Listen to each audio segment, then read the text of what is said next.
Good morning and welcome back to my channel. আমি ঋতুপর্ণা আর আপনারা দেখছেন ট্রাভেল থ্রু মাই lens. আজকে 13ই জুলাই, ঘড়িতে এখন বাজছে 7:40। আমরা চলে এসেছি হাওড়া স্টেশনে আর আজকে এখান থেকেই একটা নতুন জার্নি শুরু করছি। আজকে আমরা যাচ্ছি হাওড়া থেকে হাওড়া কান্তাবাজি ইস্পাত এক্সপ্রেসে করে ঘাটশিলার উদ্দেশ্যে। তো আছি এখন 22 নম্বর প্ল্যাটফর্মে, এখনো আমাদের ট্রেন দেয়নি। এখানে ক্রিয়া যোগা এক্সপ্রেস ঢুকে দাঁড়িয়ে রয়েছে, হয়তো এটা বেরিয়ে গেলে আমাদেরটা দেবে, জানি না। অ্যাকচুয়ালি স্কেডিউল টাইম তো ছিল 6:30টার সময়, আর আমাদের রিশিডিউল করা হয়েছে। ক্রিয়া যোগা বেরিয়েও যাচ্ছে বলতে বলতে, যদি টাইমলি আমাদের ট্রেনটা আসে। যাই হোক, আজকে জার্নি প্রথম থেকেই লেট, রিশিডিউল করা হয়েছে 8:45-এর সময়।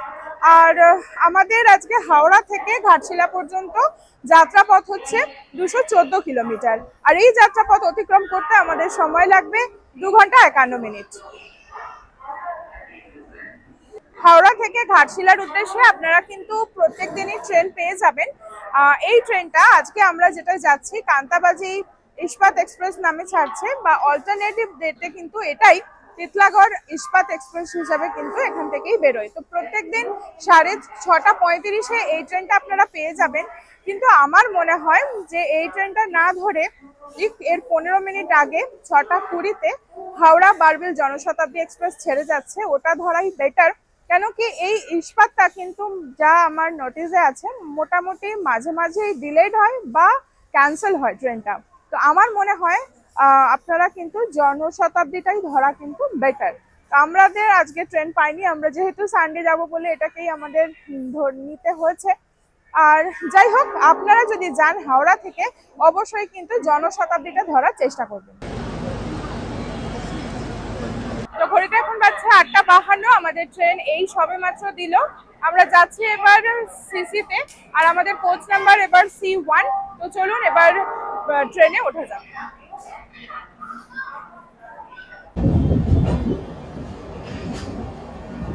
এখন বাজছে 9:15, এই সবে মাত্র ট্রেন ছাড়লো। আর যেটা স্কেডিউল টাইম এই ট্রেনটার ঘাটশিলা পৌঁছানোর 9:20। তো আমরা জাস্ট এখন যাত্রা শুরু করলাম, জানি না কখন গিয়ে পৌঁছাবে, সবটাই আপনাদের সঙ্গে শেয়ার করব।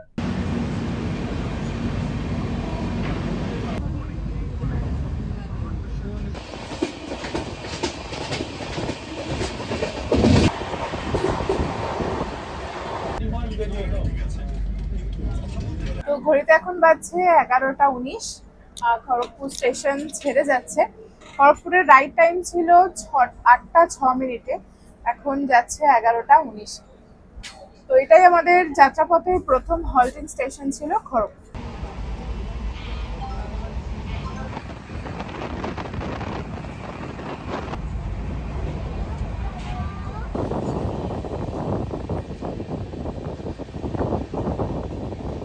ঘড়িতে এখন বাজছে 11:48, আর এই এখন ঝাড়গ্রাম স্টেশন ছেড়ে যাচ্ছে, যেটা ছিল আমাদের যাত্রাপথের দ্বিতীয় হল্ট স্টেশন। আর এখানে রাইট টাইমে ঢোকার কথা ছিল সকাল 8:38।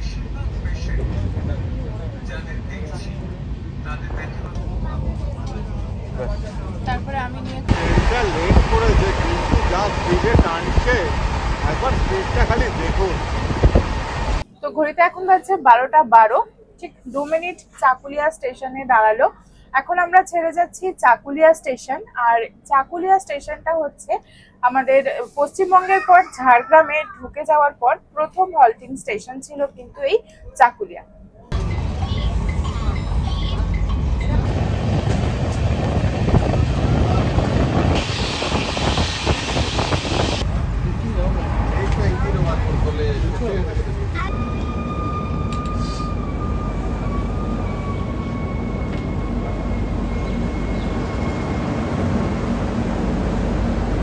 তো ঘড়িতে এখন বাজছে 12:30, আমরা এইমাত্র ঘাটশিলা স্টেশনে নামলাম।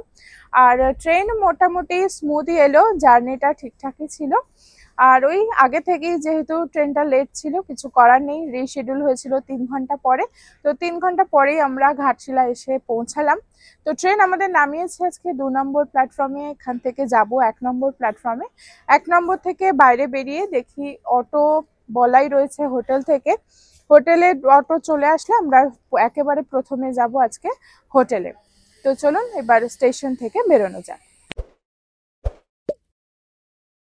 তো আমরা স্টেশন থেকে বেরোতে গিয়ে এটাই রিয়েলাইজ করলাম যে এখানে কিন্তু কোনো লিফট নেই। আর দেখতেই পাচ্ছেন এখানে বেশ কিছু বয়স্ক লোকও আসেন, তো তাদের কিন্তু লাগেজ নিয়ে উঠতে খুবই অসুবিধা। বয়স্ক কেন, আমাদেরও কিন্তু লাগেজ নিয়ে সিঁড়ি দিয়ে উঠে ক্রস করাটা খুবই অসুবিধাজনক, তবে লিফট থাকলে খুবই ভালো হতো।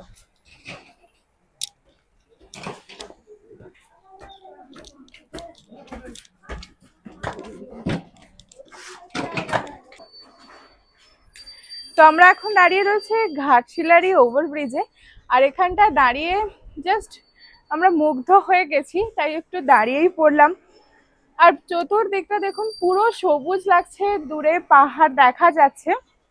পাহাড় নয়, এগুলো বেসিক্যালি টিলা, আর একদম একটু মেঘলা মেঘলা হয়ে রয়েছে, একটু কুয়াশা ধোঁয়াশা মিলে অদ্ভুত সুন্দর লাগছে। আর যত দূর পর্যন্ত চোখ যাচ্ছে পুরোটাই কিন্তু চোখটা সবুজে গিয়ে আটকে যাচ্ছে। অটো স্ট্যান্ডের পাশেই কিন্তু এরকম রেড চার্ট করা রয়েছে, দুটো সাইড রয়েছে, দুদিককার ভাড়া যথাক্রমে ওই 1400-1500 টাকা করে ভাড়া দেওয়া রয়েছে। এবার আপনারা কোন সাইডটা করতে চান সেই মতো আপনারা সাইড সিন করতে পারেন, বা যদি আপনারা কম্বাইন করে নেন তাহলেও ভাড়াটা অ্যাডজাস্ট করে আপনারা একটু দরাদরি করে নেবেন। আর আপনারা যদি চান যে একদিনে ঘাটশিলা ঘুরে দেখবেন, তারা কিন্তু একদিনেও সকালবেলা এসে সাইট সিন করে বিকালে আবার ট্রেন ধরে ফিরে যেতে পারবেন কলকাতার উদ্দেশ্যে। তো আপনারা আপনাদের সুবিধা মতো সাইটটা বেছে নিয়ে সাইট সিন করে নিতে পারবেন। আমরা বিভূতিভূষণ বন্দ্যোপাধ্যায়ের নামকরণ করা রাতমোহনাকে কেন্দ্র করে ঘাটশিলার দর্শনীয় স্থানগুলো ঘুরে দেখব ও আপনাদের কাছে তুলে ধরব। আর এই জায়গাটির নাম রাতমোহনা হবার কারণ হলো, রাতে বিভূতিভূষণ বন্দ্যোপাধ্যায় সুবর্ণরেখা নদীতে নৌকায় চড়ে একটা চরে এসে বসতেন। চাঁদের আলোয় নদীর জল চিকচিক করত, দূর থেকে ভেসে আসতো মাদলের আওয়াজ। সেই মায়াবী পরিবেশে মুগ্ধ হয়ে সাহিত্যিক জায়গাটির নামকরণ করেন রাতমোহনা। তো আমরা পৌঁছে গেছি এখন রিসর্ট রাতমোহনা ইনে, আর তারই রিসেপশনে আমরা এখন বসে রয়েছি। আর আমাদের চেক ইন ফর্মালিটিস করতে হচ্ছে, চেক ইন ফর্মালিটিস ডান হয়ে গেলেই আমরা যাব রুমে। আর সত্যি কথা বলতে প্রথম ঢুকে আর যা দেখে প্রথম নজরে কিন্তু সত্যি প্রেমে পড়ে যাওয়ার মতোই জায়গা। ভীষণ সুন্দর একটা প্রাকৃতিক পরিবেশের মধ্যেই রিসর্টটা, পরে আপনাদের পুরোটাই ঘুরিয়ে দেখাবো। তো রিসর্টে চেক ইন করার পর জাস্ট ব্যাগগুলো রুমে রেখেই ছুটে চলে এসেছি এইখানে। আর এই নদীর জন্যই কিন্তু আমাদের এই রাতমোহনা রিসর্ট বুক করা। যাকে ঘিরে এই রাতমোহনা নামকরণ, সেই হচ্ছে সুবর্ণরেখা নদী। পাশ দিয়ে বয়ে চলেছে অবিরাম, আর সুবর্ণরেখা নদীর অদ্ভুত এক সৌন্দর্য, আর মাঝে মাঝে পাথরগুলো মাথা চারা দিয়ে রয়েছে, অদ্ভুত সৌন্দর্য। আর এখান থেকে আমরা উপভোগ করব বলেই এই রিসর্টকে বেছে নেওয়া। তো চলুন পুরোটাই আপনাদেরকে ঘুরে দেখাবো। এবার আমরা যাই রুমে, আপনাদের সাথে রুম টুরটা শেয়ার করি। এখন রুমের দিকে যাচ্ছি, আর আমার বাঁ হাতে যে রুমগুলো আছে এগুলো হচ্ছে এসি ডিলাক্স রুম। তো আমরা এখানে যে সমস্ত ক্যাটাগরির রুম আছে একবার চেষ্টা করব আপনাদের সাথে শেয়ার করে দেওয়ার। আর এই দিকে গেলেই কিন্তু মাড হাউস, আসুন। আর সামনেই দেখা যাচ্ছে এখানে কিন্তু পাখিও রাখা রয়েছে, খুব সুন্দর করে পাখি রয়েছে, পায়রা রয়েছে। তো প্রকৃতির মধ্যে পাখির একটা কলতান কিন্তু কানে ভেসেই আসছে। তো চলুন এবার রুমের দিকে যাওয়া যাক।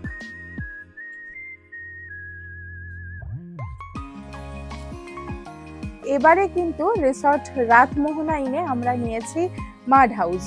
আর বুঝতেই পাচ্ছেন নামটা শুনে কিরকম কি। আর এখানে যে দাঁড়িয়ে রয়েছি বা ভিতরে যাচ্ছি, একটা মাটির যে সোঁদা গন্ধ সেটাও কিন্তু পাওয়া যাচ্ছে। এরকম অপরূপ প্রকৃতির মধ্যে মাড হাউসে না থাকলে হয়তো প্রকৃতিটাকে ভালো করে ফিল করা যাবে না। তো যাই হোক, এবার আমরা রুমে ঢুকবো, আর আপনাদেরকেও একবার প্রতিবারের মতো এবারও রাতমোহনা রিসর্টের রুম টুরটা শেয়ার করব। আসুন।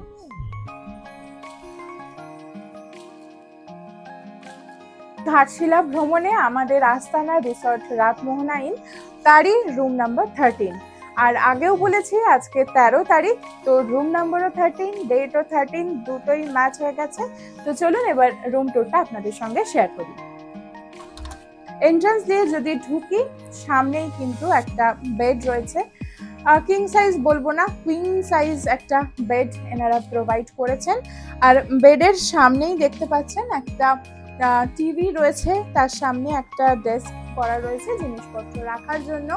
আর এই যে মাড হাউস, তার যে আলপনা মাটির উপরে, এটা হচ্ছে অনবদ্য।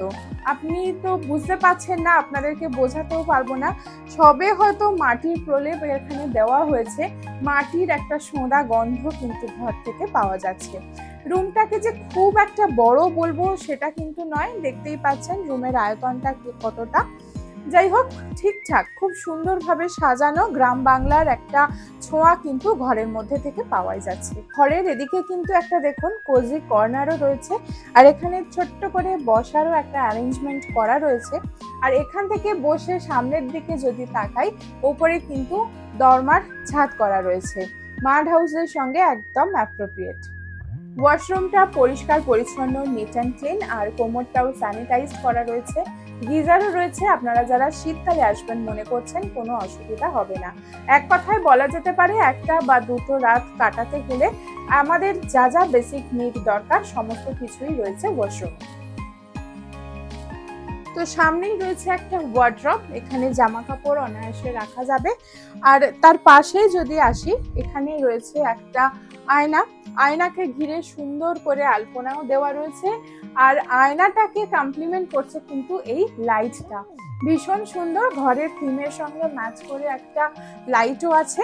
তো বিছানার পিছনেও কিন্তু সুন্দর করে আলপনা দেওয়া রয়েছে। আর এখানে সাইড টেবিলও রয়েছে, সাইড টেবিলে দেখতেই পাচ্ছেন ছোট করে একটা চা করার সরঞ্জাম রাখা রয়েছে, ইলেকট্রিক কেটল রয়েছে, চা করার স্যাশে রয়েছে, কাপ রয়েছে, আর কমপ্লিমেন্টারি জলের বোতলও রয়েছে। আর এই গ্রাম বাংলার সঙ্গে আধুনিকতার মিশ্রণ ঘটে গিয়ে এই ছোট্ট জায়গাটা হয়েছে। আর তার ওপরেই যদি চোখটা আমাদের যায়, কিন্তু দেখতেই পাচ্ছেন এখানে সেই পুরোনো দিনের সুইচ গোল গোল যেগুলো, সেগুলোই কিন্তু এখানে দেওয়া রয়েছে। এক কথায় বলতে গেলে অসম্ভব সুন্দর এই ঘরটা। রুম টুর তো শেয়ার করলাম আপনাদের সঙ্গে, আপনারা কমেন্ট করে জানাবেন এই রিসর্টের এই রুমটা আপনাদের কিরকম লাগলো। আর এরপরে আমার একটা দায়িত্ব থেকেই যায় যে এই রুমটার ভাড়া কি পড়েছে। আমরা একদিন থাকবো আর একটা রুম 3 জনে শেয়ার করব, সেক্ষেত্রে আমাদের ভাড়া পড়েছে 2800 টাকা, ইনক্লুডেড জিএসটি, প্লাস এক্সট্রা পার্সনের জন্য এক্সট্রা 500 পে করতে হয়েছে। আর আপনারাও যদি চান কোনো একটা উইকেন্ড এরকম সুন্দর প্রকৃতির মাঝে কাটাতে, আর এই রিসর্টের বুকিং নাম্বারটা আমি স্ক্রিনে আর ডেসক্রিপশন বক্সে দিয়ে রাখলাম, প্রয়োজনে আপনারা চেক করে নিতে পারেন। বাইরের যে স্পেসটা আছে সেটা আপনাদের সঙ্গে শেয়ার করা হয়নি।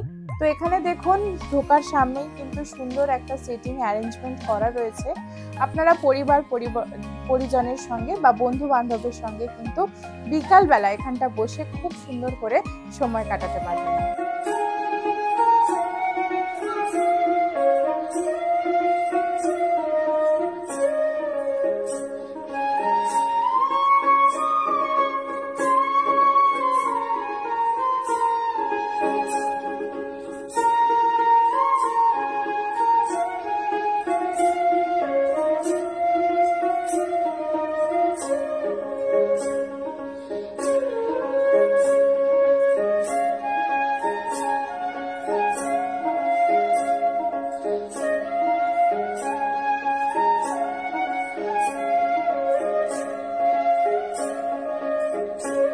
এখন বাজছে 2:30, চলে এসেছি রিসর্টেরই রেস্টুরেন্টে। ভেবেছিলাম বাইরে আজকে খাবো সুবর্ণরেখা নদীর ধারে, কিন্তু এখন যা গরম হবে খাওয়া যাবে না। তো দেখা যাক বিকালের দিকে কি করা যায়। তো যাই হোক, আমাদের কাছে চলেও এসেছে ভাতের থালি, দেখতেই পাচ্ছেন। আর থালিতে কি কি আছে চলুন একবার আপনাদের সঙ্গে শেয়ার করে দিয়েছে। এখানে ভাত, তার সাথে আছে 2 রকমের ভাজা, একটা উচ্ছে ভাজা দেখছি, পাঁপড় ভাজা, বেগুন ভাজা, তার সাথে আছে ডাল, আলু ভেন্ডির তরকারি, এখানে একটা কিছু মিক্স ভেজ আছে, আর রয়েছে এখানে দই, আর তার সাথে রয়েছে স্যালাড। আর অ্যাডিশনাল আমরা নিয়েছি এখানে ভেটকি পাতুরি। এই যে ভেজ থালি, এটার দাম নিয়েছে 170 টাকা, আর ভেটকি পাতুরির দাম নিয়েছে 290।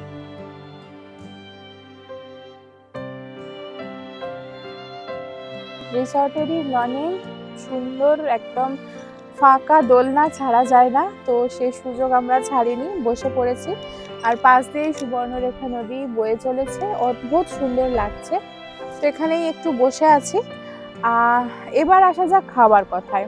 খাওয়া কিন্তু বেশ ভালোই লাগলো। ভেজ থালি আমরা যেটা নিয়েছিলাম, দাম অনুযায়ী, কোয়ান্টিটি অনুযায়ী সবকিছুই ভালো, স্বাদেও ভালো। আর যেটা ভেটকি পাতুরি নিয়েছিলাম আমরা, পাতুরিটা সত্যি কথা বলতে আমাদের কারোরই একদম ভালো লাগেনি। কেন কি, ভেটকি বলে দিচ্ছে এরা ঠিকই, আর ঝাড়খণ্ডে এসে আমরা যদি পিওর ভেটকি আশা করি, সেটাও আমাদের একদমই উচিত নয় সেটা আশা করা।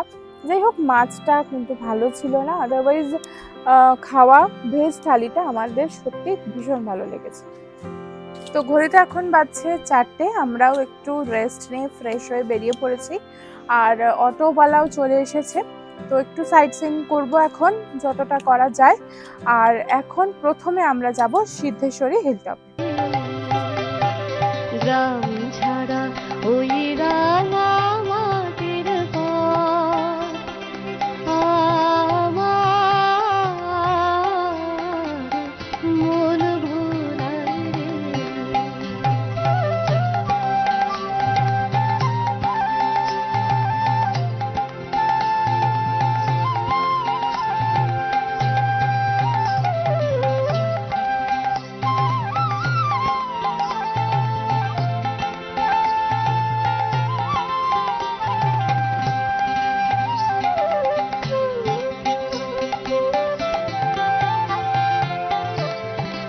তো আমরা জাস্ট অটো থেকে নামলাম, আর রয়েছে এখন সিদ্ধেশ্বর হিলটপের জাস্ট পাদদেশে। আর এখান থেকে উঠতে ড্রাইভার দাদার যা বললেন যে ওই ঘন্টাখানেক মতো লাগবে উপরে উঠতে। আর এখানে যা রাস্তা দেখছি, পুরো চড়াই রাস্তা, নুড়ি পাথরে পুরো ভর্তি, জানি না পুরোটা উঠতে পারবো কিনা। আর পুরোটা উঠে নামতেও অন্ধকার হয়ে গেলে খুব সমস্যা, এখানে কিছুই নেই। তো দেখা যাক, কিছুটা যাই, কতটা যেতে পারি দেখি, সবটাই আপনাদের সঙ্গে শেয়ার করব। তো চলুন আগে ওঠা যাক। আর এখানে পাথরের রাস্তা, দেখতেই পাচ্ছেন কি অবস্থা। তো আমরা এখান থেকে জাস্ট ওঠা শুরু করব, সেই পথেই দাঁড়িয়ে। আর পাশেই দেখলাম একটা বোর্ড দেওয়া রয়েছে, এখান থেকে শুরু করে 658 মিটার, মানে ওই 2000 ফিট মতো আমাদের উঠতে হবে যদি পুরো ওপরটায় উঠি। তবে এখন দেখে বা জেনে মনে হচ্ছে অসম্ভব ব্যাপার আমাদের পক্ষে। তো চলুন কিছুটা যাই, ঘুরে দেখে আসি কিরকম রাস্তাটা, সৌন্দর্যটা এর উপভোগ করি।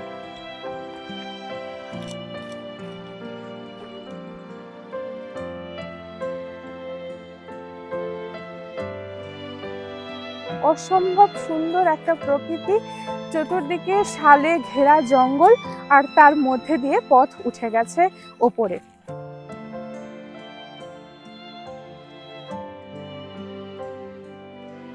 আর এই যে সিদ্ধেশ্বর হিলটপ, এই হিলটপের উপরে কিন্তু শিবের মন্দির রয়েছে, ওখানে মহাদেব পূজিত হন। তো ভালোই হতো যদি যেতে পারতাম, কিন্তু এতটা পথ এরকম ভাবে এখন ওঠা অসম্ভব। সূর্য প্রায় ঢলে গেছে পশ্চিম আকাশে, বুঝতেই পারছেন এই রকম অন্ধকারের মধ্যে নামাটা আমাদের পক্ষে সত্যিই অসম্ভব। তো যাই, চলুন পরের স্পটটা ঘুরে দেখা যাক। এবার আমরা চললাম জাদুগোড়ায় অবস্থিত রঙ্কিনী দেবীর মন্দিরে। শুনেছি মন্দিরটা নাকি খুবই জাগ্রত এবং সুন্দর।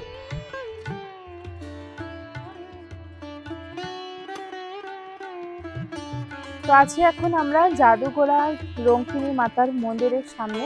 ভীষণ সুন্দর মন্দির, আর খুব প্রাচীন মন্দির, প্রায় 300 বছর পুরনো এই মন্দির। আর এই মন্দিরেই কিন্তু মাতা রঙ্কিনী রূপে মাতা কালীরই পুজো করা হয়। কালীরই আর এক রূপ মাতা রঙ্কিনী। তো এই রঙ্কিনী মাতার মন্দির নিয়ে একটা গল্প কথিত আছে। আর এখানে নাকি মাতা রঙ্কিনী ঘুরে বেড়াতেন, আর এক মেষপালক তাকে দেখতে পেতেন। এবং দেখার সাথে সাথেই তার পিছু নেওয়াতে সামনেই যে একজন ধোপা ছিল, ধোপা কাপড় কাচ্ছিল, আর মাতা সেই ধোপারই যে কাপড়ের গাঁথরি ছিল তার মধ্যে লুকিয়ে পড়েছিলেন। আর পরে নাকি শোনা যায় সেই কাপড়ের গাঁথরির মধ্যে মাতা যখন ঢুকে পড়ে সেটাই সেখানে প্রস্তরীভূত হয়। আর সেই পাথরকেই এখনো পর্যন্ত মাতা রঙ্কিনী হিসাবে পুজো করে আসা হচ্ছে।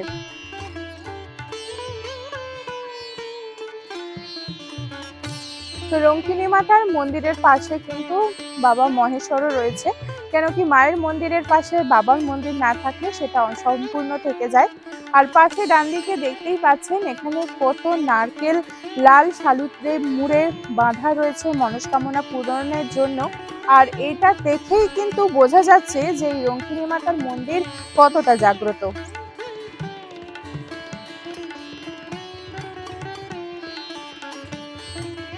কথিত আছে নাকি এই মন্দিরে নাকি আগে নরবলিও হতো, তো নিচে নাকি তার জায়গা আছে। তো চলুন ওটা যদি দেখা যায় আপনাদের সঙ্গে সেটাও শেয়ার করব।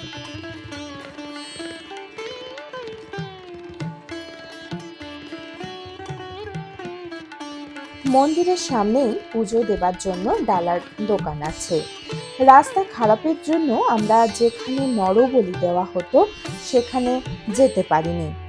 তো আমরা উঠে পড়েছি অটোতে রঙ্কিনী মাতার মন্দির থেকে। এবার আমরা যাচ্ছি গালুরি ড্যামের দিকে।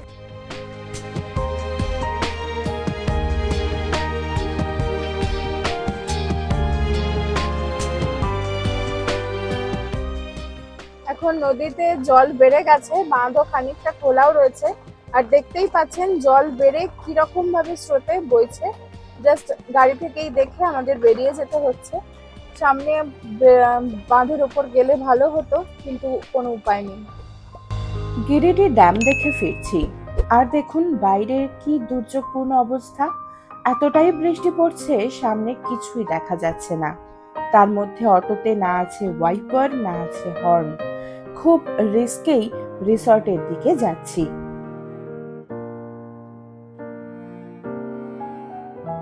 তো ঘড়িতে এখন বাজছে 7:30। আমরা রুমে চলে এসেছি। আর দেখতেই পেলেন রাস্তায় কি প্রচন্ড বৃষ্টি হয়েছে, বেশ খানিকক্ষণ বৃষ্টি হলো। তো আমরা রুমে এসে একটু চা অর্ডার করেছিলাম, আর তার সাথে আজকে ভেবেছিলাম একটু মোমো খাবো, তো হলো না, এখানে বৃষ্টিতে সমস্ত ভেস্তে গেছে। আর আমরা তার সাথে আজকে অর্ডার করেছি চিলি বেবি কর্ন। দেখতে তো বেশ ভালোই হয়েছে, তো টেস্ট করে দেখা যাক। এটাই আজকে আমাদের চায়ের সঙ্গে টা। তো চলুন এবার আমরা চাটা খেয়ে নিই। ভেবেছিলাম সাইট সিন করে এসে সুবর্ণরেখা নদীর পাশে বসে চাটা খাবো, নদীটা উপভোগ করব বসে বসে, কিন্তু সে আর আমাদের ভাগ্যে হলো না। এবার দেখা যাক পরে কখনো হয় কিনা। তো চলুন এবার আমরা চাটা খেয়ে নিই।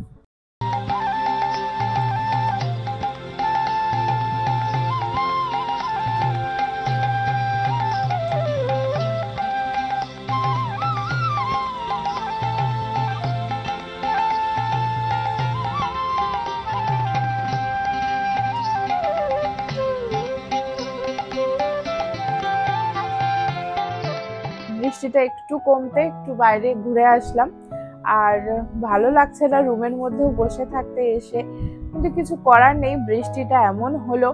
তো যতটা সম্ভব আপনাদের কাছে তুলে ধরলাম এই রিসর্টের কিছু কিছু অংশ। কিরকম লাগলো অবশ্যই জানাবেন। কালকে সকালে আবারও একবার চেষ্টা করব আপনাদের রিসর্টটা পুরো ঘুরে দেখাবার। আর যেটা আসল মেন অ্যাট্রাকশন এই রিসর্টের সুবর্ণরেখা নদী, সেটাও আপনাদের একবার শেয়ার করব। তো এখন ঘড়িতে বাজছে প্রায় 9:45, আর এখানে ডিনার টাইম খুবই আগে, মানে 10টার মধ্যে কমপ্লিট করে নিতে হবে। তো যাই হোক, রুমেই আজকে খাবারটা আমরা নিয়ে নিয়েছি। আর আজকে আমরা নিয়েছি মিক্সড ফ্রাইড রাইস আর চিলি চিকেন। তো দেখি এটাও টেস্ট করে কিরকম, সেটাও আপনাদের জানাবো কিরকম লাগলো খাবারটা। তো চলুন এখন তাড়াতাড়ি ডিনারটা শেষ করে নিই।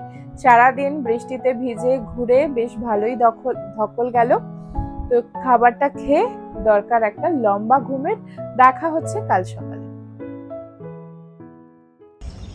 Good morning from Ratmohana. আর সকালটা বেশ সুন্দর হলো আজকে। আর সকালবেলা বুঝতেই পাচ্ছেন একটু ফ্রেশ হয়ে চলে এসেছি একদম সুবর্ণরেখা নদীর ধারেই। আর ভেবেছিলাম রুমেই চাটা খাবো, কিন্তু একটা দিন হাতে সময় এই সৌন্দর্যটাকে উপভোগ না করে পারলাম না, তাই একদম চাটা বলে দিয়েছিলাম আমরা একদম নদীর ধারেই দিতে। তো সেই মতো চাও এখানে দিয়ে গেছে। তো সকাল সকাল এখানে চা খাচ্ছি আর তার সাথে সাথে নদীর দৃশ্য উপভোগ করছি। ভীষণ সুন্দর লাগছে। আর কাল রাতে এত বৃষ্টি হয়ে গেছে, চারিদিকটা যেন ধুয়ে মুছে একদম সাফ হয়ে গেছে। পুরোটা দিক একদম সবুজে সবুজ হয়ে গেছে, দেখে পেছনটা বুঝতেই পারছেন। ভীষণ সুন্দর লাগলো। হ্যাঁ, রাতে মনে হচ্ছিল একটু ঘুরতে পারলাম না ভালো করে বৃষ্টির জন্য, কিন্তু বৃষ্টিটা হওয়ার পর এ যেন এক উন্মুক্ত পরিবেশে আমরা দাঁড়িয়ে রয়েছি। সত্যি কথা বলতে এই পরিবেশ ছেড়ে আমার তো কলকাতায় ফিরে যাওয়ার কোনো ইচ্ছাই হচ্ছে না। ভীষণ সুন্দর লাগছে। আর এখন বর্ষাকাল যেহেতু, নদীতে দেখতে পাচ্ছেন যে জলের পরিমাণ কিন্তু প্রচণ্ড বেড়ে গেছে আর ঘোলা জলও হয়ে গেছে। দূর থেকে দেখা যাচ্ছে নদীর মাঝে মাঝে পাথর মাথা চারা দিয়ে দাঁড়িয়ে রয়েছে। অদ্ভুত সুন্দর লাগছে। আপনাদের যদি একবার ওপর থেকে ভিউ নিয়ে দেখাতে পারতাম তাহলে খুব ভালো লাগতো। জানি না সেই ইচ্ছা কবে পূরণ করতে পারবো। আপনারা কমেন্ট করে জানান কীরকম লাগলো। আপনাদের সাপোর্ট অবশ্যই চাই। ভিডিওটা ভালো লাগলে অবশ্যই আমাদের কমেন্ট করে জানাবেন কীরকম লাগলো এই রাতমোহনাইন। বেশ খানিকক্ষণ এখানেই আছি, এবার ব্রেকফাস্টটা সারতে হবে, আমাদেরকেও বেরোতে হবে। আর যতক্ষণই থাকি না কেন আর যাই বলি না কেন, এই সৌন্দর্য আমার ভাষার কাছে কিছুই নেই।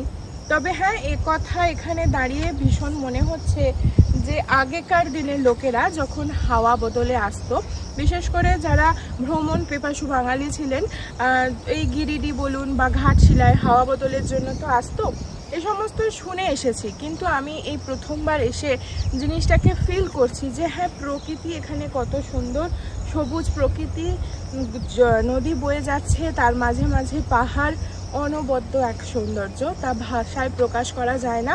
কালকে যখন আমরা সিদ্ধেশ্বর হিলটপে যাচ্ছিলাম, সেই যে পথের শোভা, যে জঙ্গলের মধ্যে দিয়ে বুক চিরে রাস্তা বেরিয়ে গেছে, অতুলনীয়। ভীষণ সুন্দর লাগলো আমার ঘাটশিলা ভ্রমণ।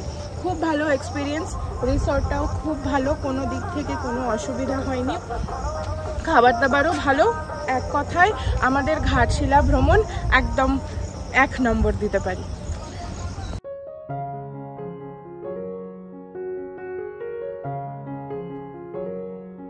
তো ব্রেকফাস্ট আমাদের সার্ভ করে দিয়েছে। আজকে আমরা নিয়েছি লুচি তরকারি একটা আর একটা ম্যাগি।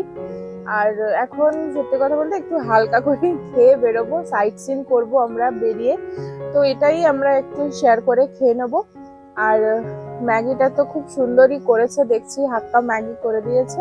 তো যাই হোক, তো চলুন আমরা ব্রেকফাস্টটা সেরে নিই, সেরে আমরা হোটেল চেক আউট করে বেরিয়ে যাই। তো আমরা চেক আউট করে গেছি, এখন 10টা বেজে গেছে প্রায়, আর আমরা একটু লেটই আছি। আর চলুন এবার এখান থেকে বেরিয়ে যাই। রাতমোহনাইন বেশ ভালো লাগলো, একটা দিন কাটালাম, ভীষণ ভালো লাগলো। তো চলুন বেরিয়ে যাই। আমাদের কালকে যে দাদা এসেছিল অটো নিয়ে, সে চলে এসেছে। কয়েকটা সাইট সিন করবো, করে আমরা আজকে ট্রেন ধরে নেব। দাঁড়িয়ে রয়েছি রাতমোহনা ব্রিজের উপর, আর দেখে একটু দাঁড়াতে ইচ্ছাই করলো। সুবর্ণরেখা নদী বয়ে যাচ্ছে আর তার উপরে আমরা দাঁড়িয়ে, আর প্রচুর জল। রিসর্ট থেকে তো দেখছিলামই, এখানে দেখে বোঝা যাচ্ছে যে জলের কি স্রোত।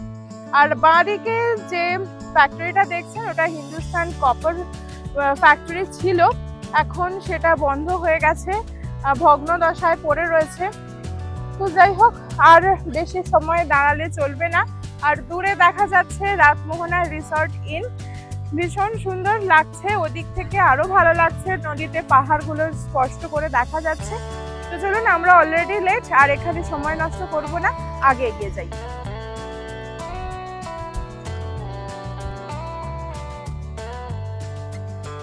তো আছে এখন সাহিত্যিক বিভূতিভূষণ বন্দ্যোপাধ্যায়ের বাড়ির সামনে, আর দেখতেই পাচ্ছেন গৌরীকুঞ্জ। তো চলুন ভিতরে ঢুকি, এখন বাড়ি খোলা রয়েছে, আসুন ভেতরটা ঘুরে।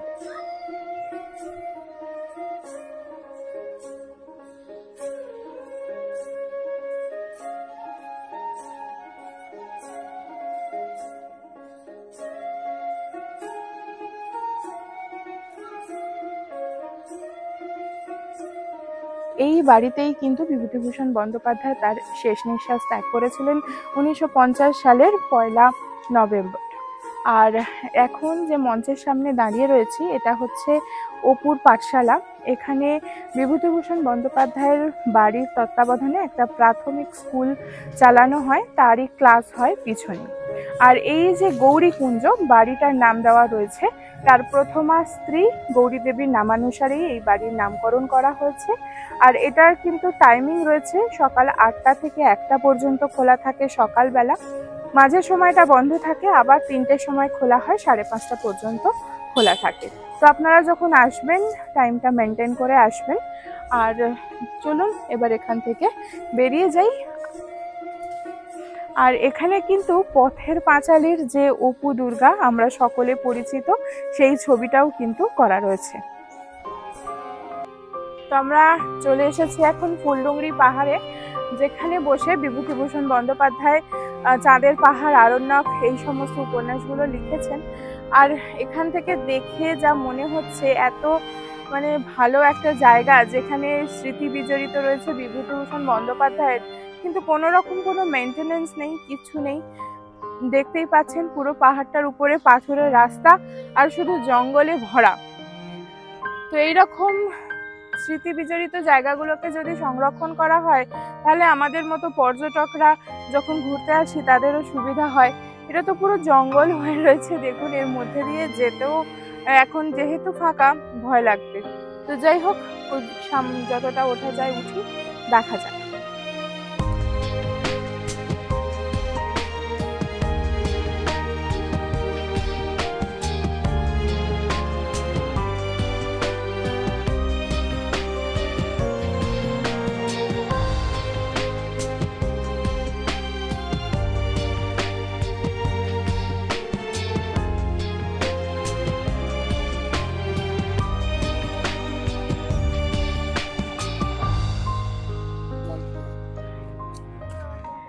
যারা অ্যাডভেঞ্চার ভালোবাসেন এরকম রাস্তা দিয়ে উঠতে তাদের ভালো লাগবে।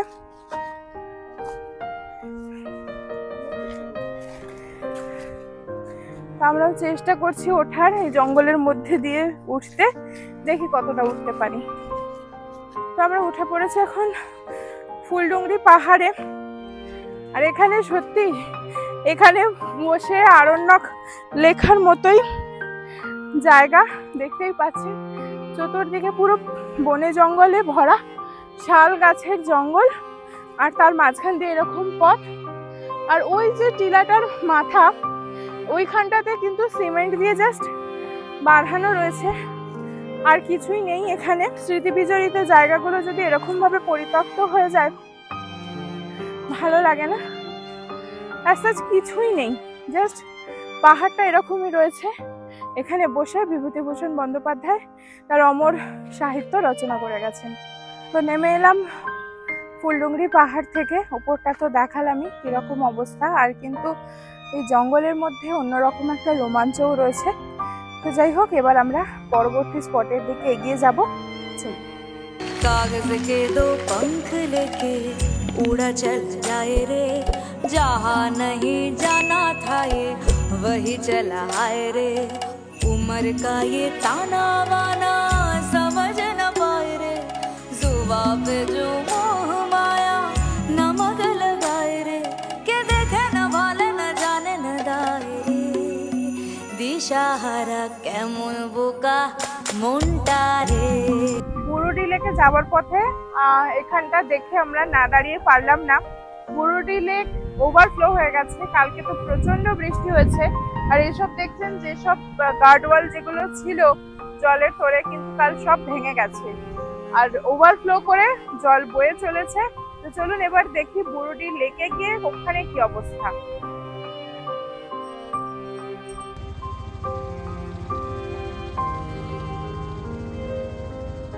তো চলে এসেছি এখন বুরুডি লেকে, আর টিপটাপ করে বৃষ্টিও শুরু হচ্ছে।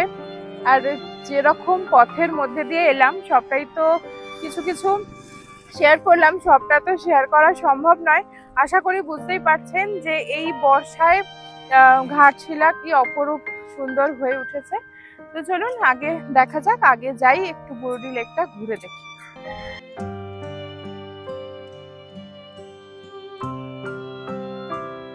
এখান থেকে দাঁড়িয়ে এক একটা লেয়ার দেখা যাচ্ছে পাহাড়ের, অপরূপ সুন্দর গ্রে কালার হয়ে গেছে পাহাড়গুলো। আর আকাশে মেঘের খেলা চলছে, বৃষ্টি পড়ছে, অপরূপ সুন্দর। আর লেকে ঢেউ জল যাচ্ছে, অপূর্ব লাগছে, অপূর্ব। এখানে দেখতেই পাচ্ছেন বোটিংও হয়, কিন্তু এখন জল বেড়ে যাওয়াতে মনে হয় বোটিং বন্ধ রয়েছে। আর আগে দেখেছিলাম যে স্পিড বোট এরকম ছিল, কিন্তু এখন শিকারা টাইপের বোটগুলো করে দিয়েছে। আর মনে হয় জল বেড়ে যাওয়ার কারণেই বোটিংটা বন্ধ রয়েছে।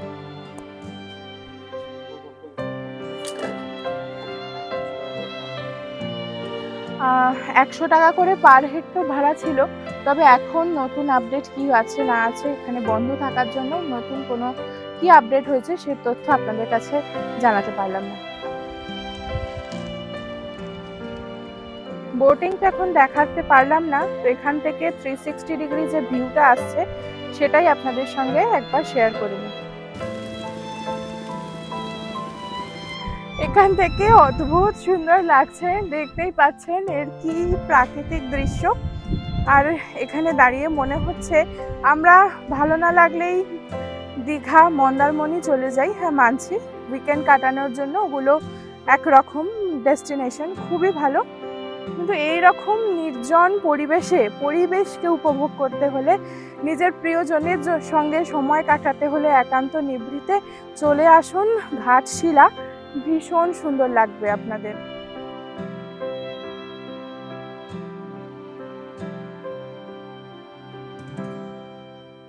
তো বুরুডি লেকের এখানেই দাঁড়িয়ে পড়েছি, আটকে গেছে বৃষ্টিতে আমরা। আর ঘড়িতে বাজছে এখন 1:11, আর আমাদের ট্রেনও রয়েছে 2:45-এ। সামান্য কিছু লেট দেখাচ্ছে, কিন্তু তা সত্ত্বেও আমরা ধারাগিরি ফলসে আর এবার যাওয়া হলো না। খুব সুন্দর ভিউটাও হতো এখন এত বৃষ্টিতে ওয়াটারফলসটা, কিন্তু আমরা রিস্ক নিতে পারছি না, যদি রাস্তায় আটকে যাই বা বৃষ্টি বেশি হয় আবার কালকের মতো। তো এখান থেকে আমরা সোজা চলে যাচ্ছি স্টেশনে।